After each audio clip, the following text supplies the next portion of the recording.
Olá, seja bem-vinda a mais um vídeo da série de conteúdos sobre relacionamentos tóxicos.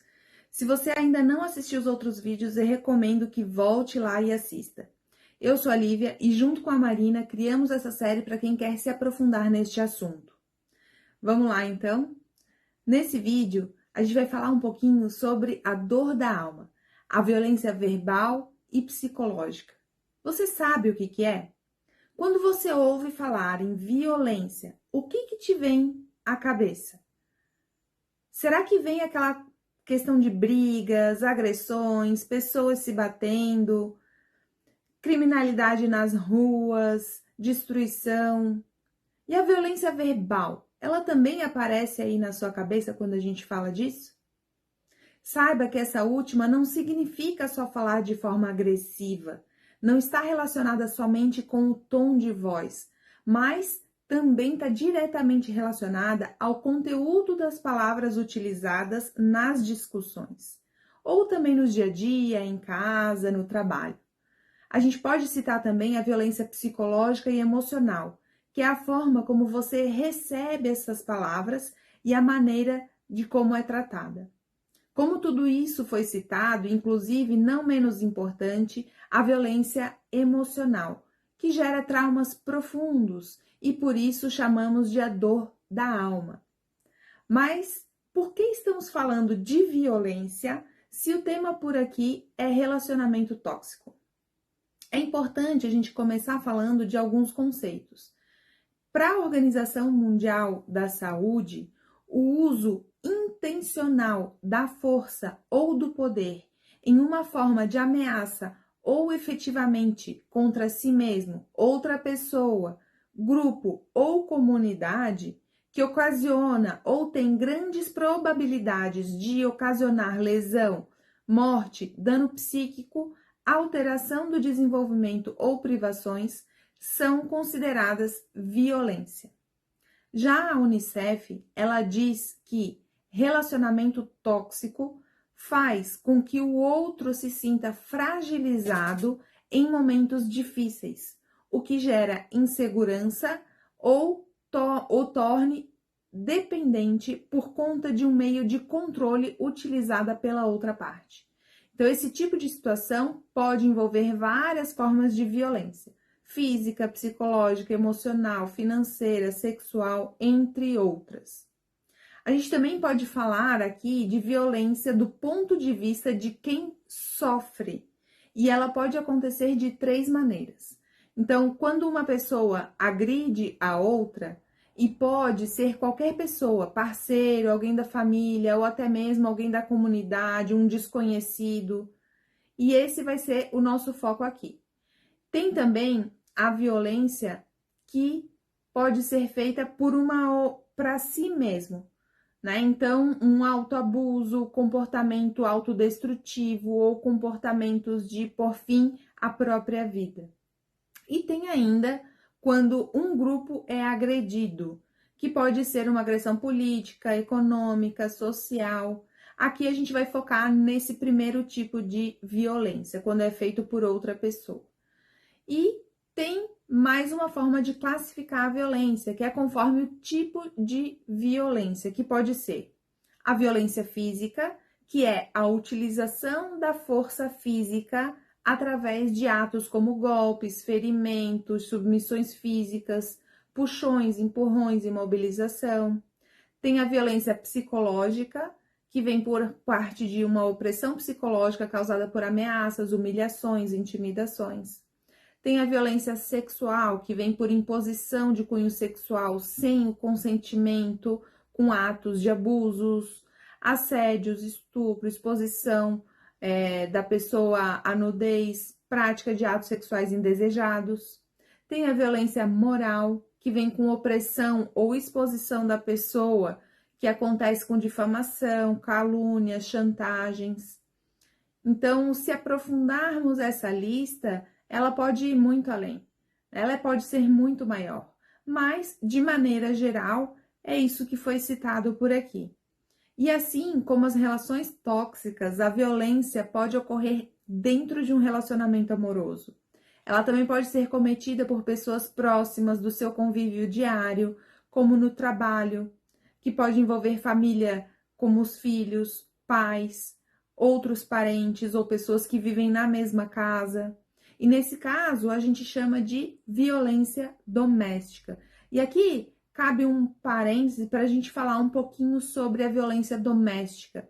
Ela está de tal maneira tão arraigada na cultura e na vida social de determinadas famílias que isso é tido como uma situação normal. Então, quando a gente fala que é difícil identificar um relacionamento tóxico, a gente se refere a isso, porque em muitos momentos a gente é levado a acreditar que determinados comportamentos eram ou são normais, ou que até são confundidos, podem ser confundidos com algum tipo aí um pouco peculiar de demonstrar carinho, amor, afeto, né? Então, tô fazendo isso porque eu me preocupo contigo.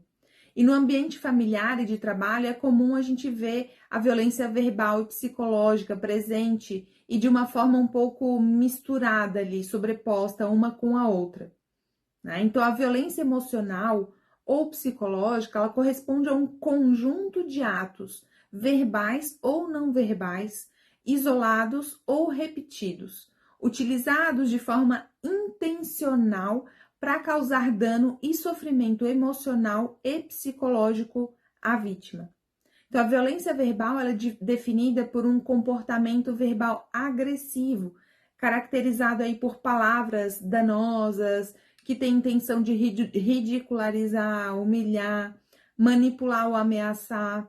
E assim como acontece com a violência física, esse tipo de agressão ele afeta significativamente a vítima, causando danos brutais e irreparáveis. E as palavras, elas são usadas como verdadeiras armas para ferir o outro. Então é importante ressaltar que a violência verbal, ela se torna uma violência psicológica, pois ela pode estar causando danos em níveis psicológicos. E mais uma vez, citando a Organização Mundial da Saúde, esse tipo de violência se define como qualquer conduta que vise causar danos emocionais ou a diminuição da autoestima, ou ainda que se objetive a degradar e controlar as ações, comportamentos, crenças e decisões do outro. E aqui a gente pode ver que nem sempre acontece somente um tipo de violência, uma vez que os meios mais utilizados para tais violências são marcados por ameaças, constrangimentos, humilhação, manipulação, isolamento, aquela vigilância constante, perseguição, insulto, chantagem, ridicularização, quando extrapola o limite e também invade o direito da pessoa e vai causando prejuízos à saúde psicológica. Então, é muito difícil separar a violência verbal da violência psicológica. De forma bem isolada, a violência verbal é quando envolve pessoas ali que a gente mal conhece, essa pode até ser menos danosa. Porém, quando a gente está falando de relacionamentos próximos, a violência verbal, na maioria das vezes, gera danos em níveis emocionais e psicológicos, atingindo um nível mais profundo, camadas mais profundas do nosso ser. E as palavras usadas como armas, elas causam traumas, feridas que deixam marcas para o resto da vida.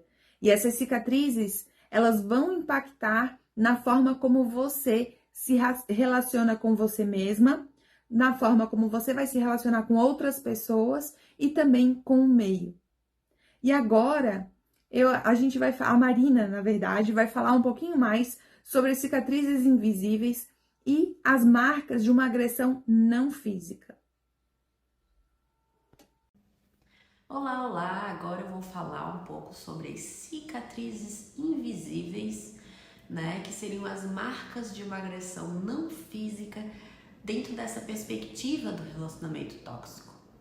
A violência, em suas mais diversas facetas, é um mecanismo perverso, né? De anulação do outro, chegando a assumir um caráter rotineiro nas diversas instâncias da vida humana.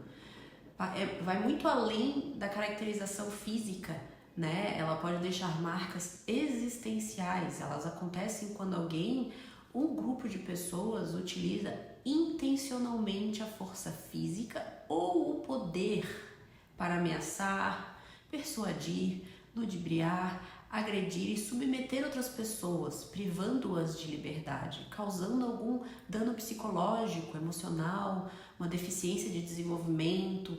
Também temos lesões físicas e até, por vezes, a morte. A violência psicológica é uma dessas vertentes que possui a mesma ou maior intensidade de causar danos à pessoa, tanto quanto as outras formas, tanto quanto a física, por exemplo. Ela se caracteriza pela anulação do outro, sendo muitas vezes disfarçada pelo controle, ofensas, humilhações, ciúmes, ironias. Os danos emocionais, eles vão ser irreversíveis.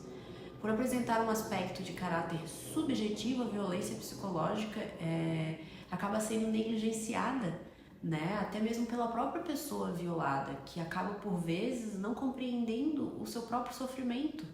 Isso dificulta muito a abertura para o reconhecimento, né, dos danos que sofreu e, consequentemente, seu próprio processo de autonomia, né, acaba sendo bloqueado.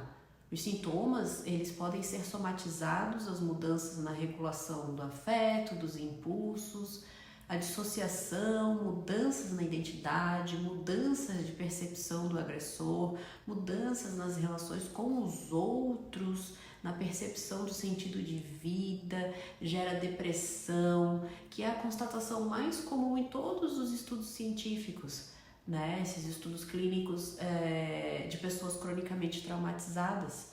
As mulheres, em especial, podem apresentar reações sérias, que vão desde desordens depressivas, abuso na ingestão de substâncias, pânico, ansiedade generalizada, fobia, comportamento antissocial e outras desordens de personalidade. Então, os sintomas psicológicos frequentemente encontrados em vítimas de violência doméstica são comumente a insônia, pesadelo, falta de concentração, irritabilidade, falta de apetite, né? Aparecimento de sérios problemas mentais como a depressão, ansiedade, síndrome do pânico, o estresse pós-traumático, além de outros comportamentos autodestrutivos como o uso abusivo de álcool, de drogas, até mesmo tentativas de suicídio ou compulsões alimentares, né? Um aviso muito importante: o dano psíquico pode configurar crime de lesão corporal, sim. Veja-se que o crime de lesão corporal é assim descrito no artigo 129 do Código Penal: ofender a integridade corporal ou a saúde de outrem. Pela Organização Mundial da Saúde, esse conceito de saúde engloba não apenas o bem-estar físico, mas também o bem-estar mental e emocional e também o social. Assim, quando se ofende a saúde mental de alguém, né, quando a gente interfere na saúde mental de alguém, isso configura um crime de lesão corporal também. Então, fiquem atentos. Agradeço quem acompanhou até aqui e aguardo vocês no próximo.